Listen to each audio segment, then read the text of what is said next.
things that I see so much in my coaching is insecure attachment, because I work with attachment styles. That's what I do.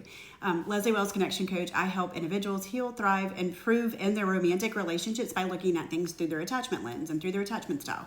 And so one of the things that I've noticed is that so much of insecure attachment is not just caused by like chaos in the family or by abusive family. It's often caused by what we call low effort families, which is something that I'm really seeing a lot with my coaching clients now. And I see a lot of this that's coming from some generational stuff, whether it's the quiet generation or the boomer generation, but some of the ways that they raised their children, and I'm not saying that they did that wrong, they did the best with what they had at the time, but this low effort is bleeding into adult relationships. And I think that's a lot of the reason we're seeing this huge trend with no contact with children and parents right now. That's really kind of sad.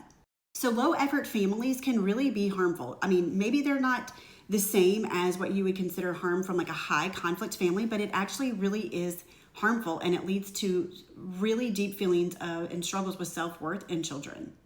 So these are the families that like put minimal effort into the relationships. They don't show up much. They don't extend much of themselves. They don't take time to really get to know their children at a deep level. So they sort of, everything is superficial. Conversations are transactional. And a lot of times I talk to adults who, when they call their parents, it's like nothing but about the weather and about food and just very superficial stuff. And they feel like their parents don't even know them at a deep level. They don't know their interests. They don't know what's going on for them.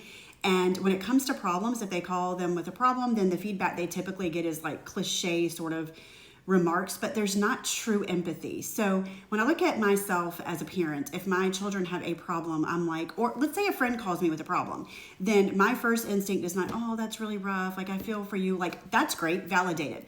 But when it comes from these low effort families, it doesn't even feel like validation. It just feels like an obligation to say something and then move on in the conversation. Whereas like if a friend calls me and she's struggling, it's like, okay, how can I help? Can I make a meal plan for you? Can I come by and watch your children for you? Can I start a GoFundMe to get some stuff together for your medical bills? Like, how can I take action to actually show up for you? Like, what can I actually do to step in and care for you? And parents can even do that for their own children when they are low effort families. So when they actually do get empathy, it's like very feigned empathy. It's not very genuine. I get a lot of complaints, and I see a lot of this on this app right here, where people also feel like these same low effort families that were not involved in their lives very much when they were children. Like, there's some laughter to the fact that from, you know, the latchkey era where kids were just sort of out till the street lights came on and running around and parents never knew where you were at. Like, there was some great times to be had in those days. And people had a lot to explore, and there was a lot of critical problem solving and things that you figure out when you're sort of forced to grow up on your own without a lot of guidance or navigation through your childhood. But the flip side of that is the parents didn't really care or have a lot of interest in where their children were at, what they were doing, who their friends were, getting to know their children and being like involved in their life. And they even would say things like, well, the world doesn't revolve around you. I can't imagine not allowing your children or not wanting your children to feel like they're valued and precious and cherished to you, that every time they walk in the door, like, your eyes light up instead of just the world doesn't revolve around you and you're lucky to live here and I put a roof over your head and that's all that I owe you. Like, how do you treat another human being that way? But that's the message that they get from low effort families. The children essentially feel like they're an obligation to the parents and that they're not special or unique or an individual person to the parents. There's very little emotionality. They don't really celebrate success. It's kind of like birthdays are like a day, but maybe not really overly celebrated. Successes aren't like, people that come from low effort families don't even want to call and tell their parents whenever something good happens for them. Like if they get a promotion, they get a raise, they have a trip that they won, like they're like, what's even the point of telling them? Because they don't really celebrate me for me or like feel like they're excited for me or part of my group. So it's a parent that doesn't feel like it's your person to turn to go to, that like does life with you, the same way that a family who does not operate that way would be. And I see this usually go over to the grandkids. So there's so much complaints on here on TikTok. And while we have to recognize that a lot of our parents that are boomers are still working, or they're not retired, or they're very busy and they're like strapped financially, there are a lot of grandparents that did not invest in their children when they had their children, that also are not investing in the grandchildren now. They do have the time, they do have the capacity, they do have the resources, and they just don't want to. It's inconvenient for them. They don't want to, or they want, the parents to make all the effort, to make the drive, to show up, for them to spend an hour, take a quick picture, the parents still running, chasing them around. Like, I had 2 toddlers that were less than 2 years apart. Loading them up with all of their stuff to go to a house that maybe would not be kid friendly, and then me chasing them around all the time is just me being exhausted in a different place. Like, I can understand if you had grandparents that way, that would be frustrating. And then some of these grandparents like don't show up to events. The children don't feel like they really know who they are. They don't really ask about their friends or their school. They're just not invested and they just don't care. You never get to establish that true connection and intimacy that comes from actually knowing someone at a deep level and showing up in life for them.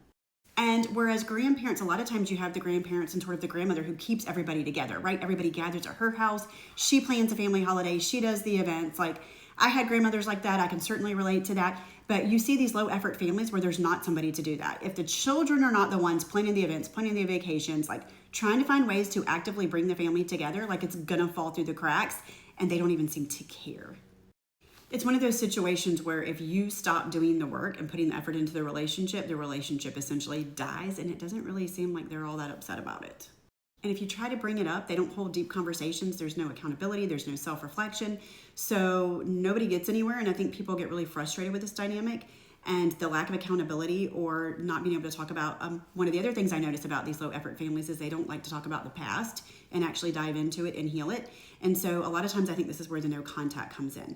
But if you want to understand a low effort family, like look at the dynamics between how they treat their adult children. So there are adults that even when their children are grown, they still show up in that for them, right? If they have a problem, they will maybe help them move. They will bring them dinner if they're having a hard time. They still show up and do things for them. They buy them gifts. They think of things that like would be meaningful to them. They send them TikToks or memes or whatever it is, but you're thought of often and they show up for you. Maybe you have a really rough work week. So they call and they're like, hey, let me come get the kids for a day or two. Like, I have time in my schedule. I don't mind helping you out in that way. They continue to show up. And truthfully, as a Christian woman, it's very difficult for me to understand low effort families that don't show up for their adult children or their children when they're children, because I feel like I'm called to serve and nurture and care for everybody around me who needs it, whether that's, friendships, whether that's the teachers at my kids' school, whether that's my children. Like, it's my job to make people feel seen and heard and cared for and nurtured. Like, that's me literally showing the love of Jesus to other people. So for Christian parents that are low, self-proclaimed Christian parents that are low effort parents, I really struggle with how that makes sense. But essentially it causes a drift within the family, and these children grow up into adults that do not know how to make true, honest connections. And they have a lot of self-worth issues because they weren't seen and felt like they were noticed and cherished and loved by the people that really should have poured into them the most. And should always pour into them, because you never stop loving and cherishing your children. They're always like your people, your family. And you go above and beyond for family more than you do anybody else. You don't give them breadcrumbs. You give them all that you can because they're your family. So you are a child, and usually from a low effort family, you feel invisible as a child, and then you feel invisible as an adult, and then you're frustrated because you feel like your children, their grandchildren are also invisible. And you have no support system. And so it's really important for you to work on your self-worth. You're probably going to have an attachment issue because of this, whether you have avoidant attachment or you've got anxious attachment because of this dynamic. And so you really have to work on your self-worth and finding support systems outside of your family and sort of give up that toxic hope that your family is ever going to be able to show up for you in that way. Because they really lack the capacity to show up and care, and like when it's not convenient for them. I have clients all the time that I talk to that are like, I have this wall that comes up when I speak to my parent and I don't understand where it comes from. And I think a lot of times this is where it comes from. You acknowledge inherently that your parent is not the person that they're supposed to be for you, and that's painful. Over time, this creates resentment and usually a shutdown to that relationship. And it's painful when you really need a support system, and that looks like people not just giving you lines or like pretending to care, but actually showing up and take action to make your life easier and better and to help you. So if this is you, you need to find intimate, deep connections and support outside of your family and recognize their lack of capacity. If you are someone that has experienced this or this resonates with you at all, put low effort in the comments.